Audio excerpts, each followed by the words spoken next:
protection solaire aujourd'hui, ça rassemble 3 thématiques très importantes. Premièrement, des enjeux environnementaux cruciaux. Ensuite, des vecteurs d'égalité sociale. Et enfin, un impact sanitaire imminent. Et face à ça, tu ne peux pas rester sans rien faire, tu ne peux pas rester sans agir. Les territoires insulaires polarisent ces problématiques. On déverse aujourd'hui 12 000 tonnes de crème solaire dans les océans chaque année et la majorité de ces crèmes sont loin d'être sans impact pour l'environnement.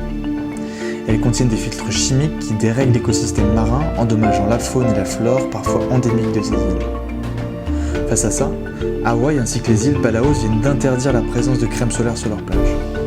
Mais ça n'est pas une solution pérenne, puisqu'avec la croissance du nombre de cancers de la peau et ces 125 000 jeunes touchés chaque année parce qu'ils se protègent mal, on ne fait que déplacer le problème.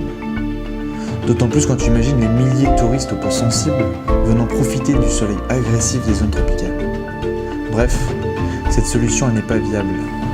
C'est pour ça qu'avec Sonicare, on a construit des bornes de prévention solaire, un peu comme celle-ci, qu'on va aller implanter directement là où tu en as besoin. Ces bornes, elles vont distribuer des billes de crème solaire personnalisées en fonction de ta peau. Cette bille, elle est en gélatine végétale, elle est biodégradable. Et la crème qui est à l'intérieur, c'est une crème qui est fabriquée en France, sans nanoparticules et sans filtre chimique.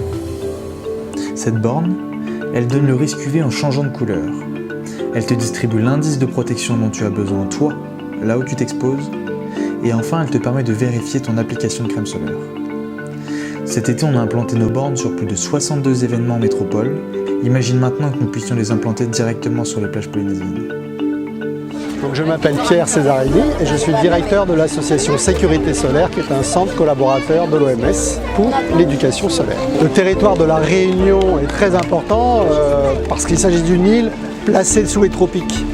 Là-bas, le soleil est très souvent très vertical. On parle même d'un soleil au zénith. C'est des indices d'UV qui atteignent 14, 15 au niveau de la mer, parfois 17, 18 en montagne.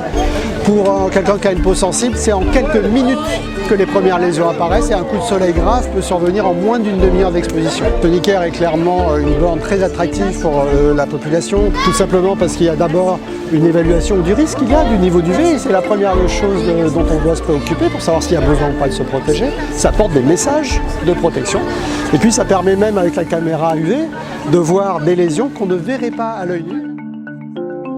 Ce que je veux que tu retiennes, c'est que nous sommes prêts. On est prêts à rendre la protection solaire ludique, accessible à tous et responsable, pour ta santé et pour la planète.